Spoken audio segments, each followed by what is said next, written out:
All right. Good morning, everybody. Thanks for jumping on here this morning as we dive into a call with the year-to-date leading agent. Couldn't be more excited to have Kirk come on and share some secrets and some advice with you guys. So make sure you stay tuned for that as he went huge, had over a $46,000 month, right? Think about that. 46K in production plus in 1 month. So if you want to get his tips, all right, make sure you stay tuned and take some notes on today's call. As we jump into today's call, though, let's dive into the verse of the day to kick off this Wednesday morning. All right, it's Malachi 3:10. This verse is a powerful one. It's one that's so hard, all right, for us in the world we live in today. But think about this. Bring the whole tithe into the storehouse that there may be food in my house. Test me in this, says the Lord, and see if I will not throw open the floodgates of heaven and pour out so much blessing that there will not be enough room to store it. Guys, this verse is so powerful because as we run towards financial freedom, okay, through this career, one of the things we always got to keep on our mind is who's actually in charge of the opportunities that we get presented and who's actually in control of the money that we're blessed with being able to make to provide for our families and for ourselves. So that verse is one that I've really took to heart here this year, and not because you give to expect something in return, right? But what happens when you actually follow that tithe and you're not holding a grip on all of the money that you make, but you're actually willing to give just a little bit of it back, what you're doing is you're telling God that you trust him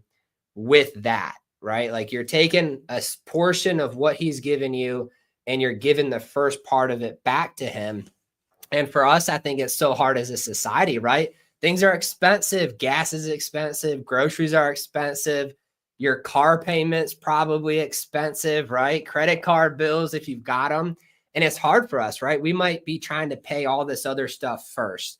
But I promise you, when I've implemented that verse and actually took the first part and decided to give it back to him, it's amazing what happens in the future when you let that go and let him be in control. When you say, hey, this is what you've given me, I'm going to give it back to you first. It's amazing how he actually does open up the floodgates like that. Of course, we don't give to expect to get stuff in return, right? But I promise you guys, if you implement that, if you're somebody who struggles with saving money, you struggle with, paying, maybe you're in debt, whatever the case is, you're running towards financial freedom.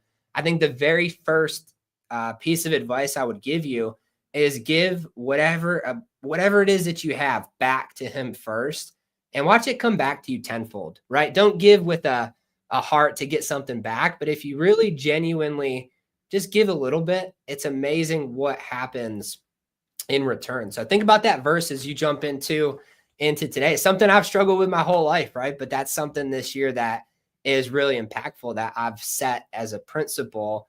And it's just been amazing what's come out of that, right? So think about that verse, Malachi 3:10, as we jump into today's call. But I want to give you guys a huge shout out. Check it out. All right, we've got, this is just a handful of you guys that have posted in your halftime numbers, but go into WhatsApp, drop your halftime so far for the week. But we got Sam over 4,800 already in 2 days, Monday and Tuesday, right? Big shout out to her. We had Stephanie. She's already on 5 applications, helped 5 people in 2 days, over 2,200 for her. Big shout out to Rebecca. She's already over 2,700 on the week for herself. We got KZ already over 2K as well. Erin's dropping the heat this week. She's over 4,700 in just 2 short days. Jess over 2,700 for her. And then big shout out to Corey. He's already over 4,500 in the first 2 days of the week. So many of you guys had such a huge day yesterday. So shout out to you guys. And it's shaping up to be a phenomenal week. But without further ado, I'm going to bring on Kirk. Let's pick Kirk's brain on how he had such a massive month and how he took home the leaderboard. So, Kirk, thanks for jumping on here, man. What's up, Ron? Can you hear me? Yeah, I got you, man. I know everybody's been waiting to hear from you, but it's been turkey season, so it's been hard to get you on one of these morning calls, but I think you're officially tagged out, right? Hey, I think it's breaking Yeah, up. tagged out last Monday, I think it was. So, yep, I've been working. There you Hold on. go. So, You said it's breaking up some. a little bit. It's like freezing a little bit on you, but Oh, that should be all can you right. hear me? Yeah, I got you, man. So, well, hey, hats off to you, man. Tagged out on the turkeys. Okay. So Well, I let's live out dive here in into the this. boonies, so What'd you say? Okay. Hey, there's like a I little say, bit you of know, a I live out delay. here in the boonies, so Yeah, man, you're out there in the country. I know that. There's a little bit of a okay. delay, so I'll give like a pause before I ask the next question for you. But Kirk, let's dive into the month, man. So you're year to date leading agent, had over a $46,000 month. Always, you've hit every trip, right? Agency trip. You've hit the Dominican Republic, you hit Greece, you hit Cancun. Man, what goes into that, right? Like, think about the agent who's just getting started. What's a piece of advice you have for them to be able to hit those kind of numbers? Um, I mean, yeah, really, man, I'm nothing special. I literally just buy leads and I go to work. That's all I do. So I continue to push, continue to knock. There's a lot of days, man, I just want to go home.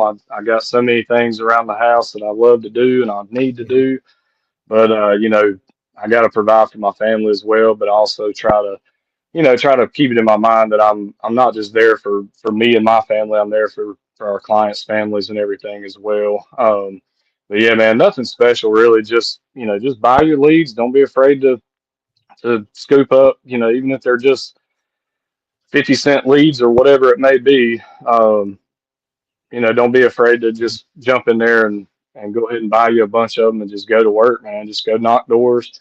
You're gonna always have that door anxiety, most likely. I still have it after 4.5 years or whatever it is, and it's just one of those things. You just got to keep going to get over it, pretty much. So, but yeah, that's it, man. I'm nothing special. Like I said, I just try to be myself. I just try to go out and just help people. That's all I do. So That's awesome, dude. Let's talk about this, Kirk. So, are you working 12, 14-hour days, right? Like people think seeing 40 something thousand in a month, you must be working 7 days a week. What's your schedule look yeah. like to hit those kind of numbers? Um, I mean, I'll be honest with you, man. I pretty much since I've started doing this, and you know this, I try to bust it like Monday through Thursday most of the time. Mhm. Because I like my Fridays, I like my weekends and things, and so I would say I start knocking around 9:30, 10. Try to knock till 5 o'clock at least, in the daytime. Depending on, my little boy, he's playing baseball and stuff right now. And so he's got practices and games and stuff in the evenings. But yeah, and most time, Monday through Thursday, unless I'm, kind of behind or I had to take a day during the week or something. I don't work very many Fridays, to be honest with you. Um, I just try to set that mindset, set that goal early in the week that I know I want to try to be home with the family on Fridays. My wife here recently, she was able to go part time with her job, and so she's off on Fridays now, and so it's even more important for me to try to be there with all of them. So, Definitely. Now that she's part-time, she's got more time to make you a honey to-do list to do on oh Fridays, right? yeah, I oh know you yeah, just put up definitely, a place definitely, set over there. yeah, yeah. I don't know if you can see it. Hold on, it's somewhere back here. You There it see it back is. there? We Yeah, just man, it built. looks good. Hey, for all the dads on the call, if you've ever tried to put one of those play Yeah. sets together or build one, you know how much work goes into that. So that's awesome, Kirk. But let's do so. I love that you do Oh Monday yeah. through Thursday, Yep. but I think that's the key where a lot of agents struggle, man, is they might be out there Monday through Friday, but they're like their head's not really in the game. They're thinking about different things, they're out there doing Hmm. whatever. But guys, if you go out there for just 4 like intentional days when you're at work, that's all you're doing is prospecting and talking to people. You can afford to take a 3-day weekend and still finish Hmm. the month as the top agent. Just Kirk's story is a true testimony to that. So Kirk, let's talk about how to sell, right? So there's so many opinions, right, on how to sell products. But one thing that I Mhm. love about how you sell is I don't ever feel like you're actually selling something, like you do a call to close in pretty much every house that you're in still, right? 4 years into this. And every time you call me, it just sounds like you're sitting with like one of your family members, like it's not a Yeah. sales pitch. So how does an agent connect with people and be themselves in the house to where it doesn't feel so transactional? Uh, I mean, honestly, I don't really know, man. I think you just got to have that mindset of like, hey, I'm just going out making friends. I'm just going out just like I'm, going to go sit and talk with my grandparents or my parents, and just try to, just talk about regular stuff, man. Like, I had like the people I had the other day, I think, I'd text y'all and said, hey, doing a call to close, whatever. And I told you, it's going to be just a little bit because now I'm talking to the husband about deer hunting and stuff, So, um, and so, sometimes I might be in a house a little longer than I need to be, Mhm. but you kind of gotta feel it out, man. Like, there's certain people, you can go into and you can just kind of go straight into that presentation and get in and get out. But the tough ones, a lot of times you got to sit back and just think, okay, these people are a little bit tougher. Like, how can I kind of break through that, overcome that? And sometimes it just takes a little bit longer to build that connection. You got to try to find something that sparks their interest to talk to you and like lets them know you're just a regular person, just like they are. So a lot of times for me, it's obviously going to be hunting or fishing or sports or something like that. If I see something, around their house that leads me, to that topic or whatever, I'll start talking about that before I ever even talk about anything else. And so I think just having that mindset of like, hey, sometimes I just got to sit and chill and just talk to these people before I really start getting into anything. And I Mhm. think once you do that, like you've built that trust with them. You're likable. They enjoy talking with you. And then you can just kind of go into it. And then at that point, like you're not selling anything, man. Like you're just sitting there and you're just there helping them. You're going through making sure they're in the best situation with everything that they have. So, yeah. For sure, man. I love that. That's always what I tell agents too when they're not closing or they're not really doing too good. It's almost always because they're so focused on doing the presentation, getting the life insurance. They're not really focused on the person they're sitting with. Like I Hmm. think one of the best ways to beat a door objection is to not even talk about what you're there to do at the door. Talk about Yep. if you notice that their landscaping is really nice, well, when you're pulling into that driveway, that's the first thing that's coming out of my mouth is, oh, Hmm. man, I love your landscape. And how do you keep these flowers alive? Every time I do it, they die. Yep. I'm not lying. Every time Yep. I get flowers, they die like in a week, right? So next thing you Yep. know, they're talking to you Same for thing. 20, 15, 20 minutes on landscaping. And then boom, you jump into the Yep. presentation. It's easy. So I love that you can Yep. relate like I that. think yeah, I think probably one of my favorite things is I love when dogs come up to the door and are just like Mhm. barking and all this and that because like man that's like that's their kids, man. And so Yeah. if you can start talking about those dogs or whatever, oh, what kind of dog is that, like, just get their mind off of everything else, and why I'm there. Like I had a lady the other day, all I did was I asked her what kind of dog it was. Mhm. And dude, she went on a rant about that dog. And the next thing I know, we're sitting there and I'm writing up a Royal Neighbors or something, Mhm. and dude, I hardly ever even talked about the insurance for like the first 15 minutes. And Yeah. so I think just, like I said, just talk to people like you going out talking to your friends, man. That's all you're Mhm. doing. Yeah. That's key. And I think too, like if you guys are watching this and you feel like you struggle with that right now, it's a learned behavior, like being able to read people, read what they like, know like what to pivot to, like Kirk pivoted to the dog. Because honestly, guys, if you connect good enough, you really don't not do the presentation, right? It's going to help you. But if you connect good enough, you shouldn't have to even do the presentation. You know, you should be on such a good wavelength with your client that they just go get their insurance policy, you review it, you write them, you know, put them into a better spot and move on to the next one. So if you guys are getting any objections throughout the house, it always goes back to their connection to you. So you got to go back and small talk like Kirk's talking about. Kirk, what about for the people that you just can't connect with? You know, like you just have maybe a rude person, or you're just trying to connect, but you're just not getting anywhere. How do you handle those ones? I mean, I just, just eventually, like I said, you just kind of sit back. I'll put my iPad down. I'm constantly looking around the house and things, and trying to find like pictures of kids or whatever it may be. Um, and just trying to, go back at them. Just a few different ways. Sometimes, man, I'll be honest. Like there might be times where people are very standoffish, and like you can tell, like they want to talk to you, but their mind is like preoccupied somewhere else. So I say too, like, don't be afraid to, maybe make that appointment. Like say, hey, look, I know, you seem like very busy today, like you've got a lot going on.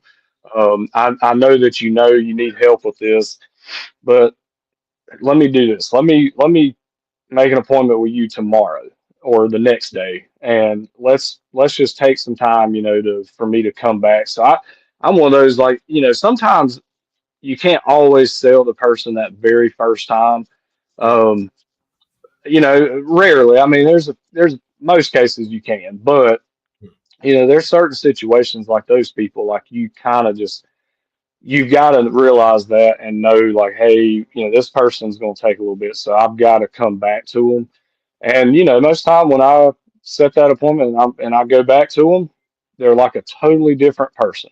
It's Yeah. just, there may be one little thing that is on their mind that day, hey, I've got this doctor's appointment, whatever it may be. Um, I had a guy, I think it was last week, same situation, man. Like we stood on the porch, for a little while talking and everything, and you could tell his mind was just elsewhere. His wife was having to go to the doctor and everything like that. Mhm. Well, we got to kind of talking about, different things, and then, I was like, you know what? I know y'all got this appointment. I'm gonna come back here around 4:30, and we're gonna just kind of go through this. And man, I came back at 4:30, and that guy was like, he's like my best friend, man. Just totally different guy. And I think it's just because he got that out of the way with the doctor's appointment for his wife and everything. So just don't be afraid to go back. I know we try to close them sitting there that very first time, but I think a lot of times you're just asking for like a charge back if you try to just push it too hard down their throats. You know what I mean? Yeah. So I've realized that over the years. Like I'm not afraid to go back, even if I don't make a sale that day with them. Most of the time I'm going to make it a little bit later in the week. So. Mhm.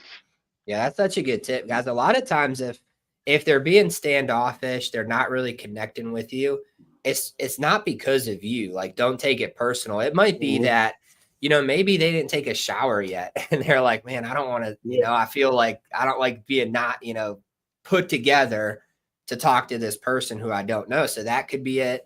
Maybe they didn't clean their house up, right? Like if someone showed up at my house right now, like my kid's diaper's probably on the floor, like whatever the case Yeah. is. So there might be all these things. And it's funny how you mentioned when you come back, Kirk, that they're like a different person. I remember I had a similar situation, and lady, I was early in the morning, right? I knocked on her door at like 9:30. I think I might have woke her up. I don't know. But she answered the Mhm. door, right? In like her like nightgown type thing. And she was, cranky, like, I can't do this right now. Come back.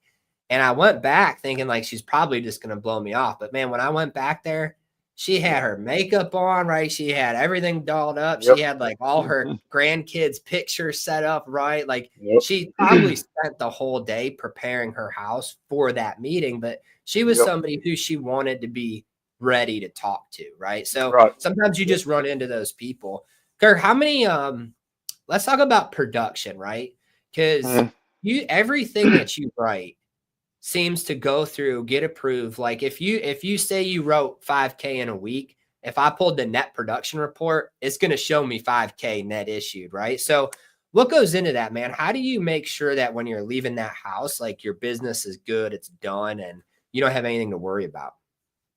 I mean, I mainly try to stick to carriers that I know they're gonna approve right then and there. Mhm. A lot of times they've got the best benefit, the best bang for their buck, and everything with the client. I'm not one of those that sells on that cheapest price, Yeah. especially certain situations. I mean, sometimes you have to, if you're trying to beat a price, obviously, but if it's people that either, don't have coverage or whatever, like I'm trying to sell the best benefit to the client. I mean, the cheapest is not always the best.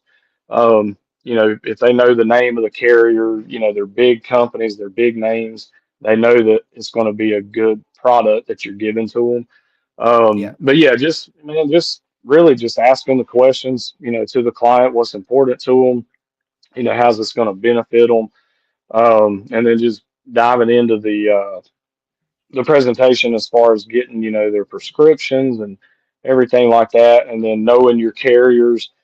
Call to closes obviously help because y'all know them a lot better than I do most of the time. So you can't always go off effects either. So a lot of times, I like to do the call to close just to make sure that I'm doing the right carrier. But yeah, man, Yeah. I try to stick to, like 3 or 4 carriers that I know, most of the time front and back at what they're going to approve, and just roll with those, man. A lot of times they're going to be the best and the cheapest option for them, anyways. And so, Yeah. just trying to do that. But and then as far as production like sticking and everything, I mean, I do get chargebacks. It happens. People miss drafts. Mhm. People, just decide not to do it or something. It's very rare nowadays. I think when I first started, I got it a lot more, but just continuing to go back through and just reiterate with them. Like I'll ask them, how you feel about everything. Like, does this give you peace of mind knowing now that you're covered, you've got something in place so that God forbid that time comes, your kids or your family or whatever is not going to have to come out of pocket. And I make them tell me like, hey, yeah, this is how I feel about it. I Mhm. feel, they feel great. They feel covered. They trust, that I've done the best thing for them. And then, obviously I'll shoot them a text, and just kind of follow up with them a day or so after. Try to stay in contact with them to, if I have to surrender other policies or whatever it may be, just, trying to stay in contact with them. And, you know, most time you do those things, man, like it's going to stick for you most of the time, unless just something crazy happens and they don't have the money or whatever it may be, which that's just part of it. We're going to run into that anyway. So Mhm. Yeah, that's such a good tip, man. At the end of your presentation, asking them how they feel about it. Like I think that was one thing when I was new, I didn't do that. And then probably like a yeah, year into doing this, right? I started like actually sit at the end of everything being like, hey, this is everything we did today. How do you feel about that? Does that all make sense? Do you have any questions, hmm concerns, right? And I don't do it quick either, Kirk. I talked to them for like another 5 minutes, no, get them yeah, to yeah, reiterate it. Because guys, one of the things like when you leave that house or you hang up the phone with that phone sale, they oftentimes don't remember what you just sold them, but they yep, remember the last little, 10 minutes of sitting with you.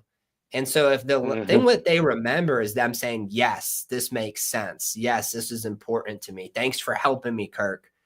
Then your policy's good, but if you yep, just write it really quick and scoot out of that house, then they're oh yeah, like, what just happened? I better cancel this thing. So that cool down yep, phase is yep, is pretty important. Kirk, do you when you're closing people, I think I love that you said you don't sell the cheapest thing, right? Like I think a hmm lot of agents are just in this rush to the bottom of like, oh, I can save your money. It's just such a transactional way of selling. But if you guys think about it, Yep. like if you go to a car lot to buy a car, you're probably not buying the absolute cheapest car on the lot that has, you know, holes in the seats and dents in it. You're probably not buying the Lamborghini either. You're probably buying something that's in the middle, right? So when you're doing that, Kirk, have you ever had policies get replaced that are cheaper in price? Or do you find that your clients just keep what you sell them? Yeah, most time, man, they just keep what I sell them. I mean, I've had agents, you know, obviously come behind and, you know, try to sell them a little bit cheaper or something, you know, and, you know, it's Mhm. like they don't do it, man, because they know, like, hey, Kurt's got me in the best, you know, situation. And like, I know, Mhm. you know, this carrier and I know, you know, their history and everything. And, you know, sometimes these other agents come behind and they'll try to, you know, give them something that, you know, a lot of people have never even heard of as far as a carrier. And, Right. you know, they don't have all the same benefits. They don't, you know, give them a lot of the living benefits that a lot of our carriers give. And so, yeah, I don't, you know, not very often, man, do I get anybody that comes behind and gives them something cheaper, which a lot of times, you know, our agency's got a lot more carriers that are cheaper than most of these other agencies anyways. For And sure. so, you know what I'm saying? So like me, I do a lot of Mutual of Omaha. I even do a lot of Mhm. Royal Neighbors, because they give a lot of living benefits and things. And, Yeah. you know, family benefit is another one that I do a lot of. And man, nobody can beat those most of the time anyways. So why not give them something that's great, that's also not going to get replaced because of price, you know? Mhm. Yeah. Yeah, that's key, man. I think when you sell like that, like one thing I like to tell people is, hey, this isn't the cheapest plan for you. It's also not Mhm. the most expensive, but based off what we talked about, it's the best one that will fit what you're trying to do. You Yep. know, so I think they remember that. And then, like you said, Kirk, if an agent rolls up in there, and guys, like take that, you might be this agent. Like if you're watching this right now and Yeah. you're struggling in the field, that might be because you're doing this. An agent rolls up in there, right? Kirk spends all this time with them, the value, the connection. And then an agent just rolls up and they're like, oh, you've got that one. Oh, I could beat that price. That client doesn't like that, right? Hmm. They're just getting sold. So the Yep. value and the connection Kirk built keeps that policy locked in place. Because, guys, it's not about what you write, it's about what you keep. Like that's what matters, right? Like Kirk, you know, you could attest to this, man. Every week you're probably doing, you know, 5, 6, 7, 8K. But the key is that production is approved, issued, and done. And by the end of the month, boom, you have a 40 something $1,000 month, right? So it's all about Mhm. what you keep. But Kirk, what's your closing tip, man? And you've been doing this for what, 4 years now? So, Yeah, a little over you know, four. you had a successful career at the bank before, jumped into this, been very successful here for the last 4 years. A brand new agent just starting. What's your biggest tip for them to be successful and to stick this career out? Man, just trust in your coaches. Keep pushing. You know, there's days where, you know, clients are going to beat you up, man. Like they're going to be hateful. They're going to be, you know, just buttholes at the door and things like that. It just happens. Just part of it. Mhm. It's human nature, man. I mean, I get it. You know, people come to my door and most of the time we're ducking behind the couch or something, you know. But yeah, just you know, just keep pushing and keep going. Don't get in your head too much. I mean, I've done it. I've been there. I still do it sometimes. You know, and I try to every morning, like I get up, I go to the gym about 6 o'clock, man. I say a little prayer and stuff before I get my day started. I just tell God to, you know, I tell him to get in my head before the world gets in my head. And Mhm. man, it's made a world of a difference. Because it's easy to let the world and everything around you get in your head, and it keeps you from meeting your true potential, man. But yeah, I just say, like I said, just don't get in your head about everything. Let stuff roll off of you, and just keep reaching out to your coaches and keep pushing, keep knocking doors because it's going to happen. It's just a matter of time. So, Amen to that. It's an awesome closing tip, man. Kirk, I appreciate you for jumping on here, dude. hats off to you for leading the way so far year to date. Guys, that's all we got for you. Let's go have a big day today, and we'll be back here on Friday. Appreciate you, Kirk. Yeah, man. Y'all have a good one. You too, buddy.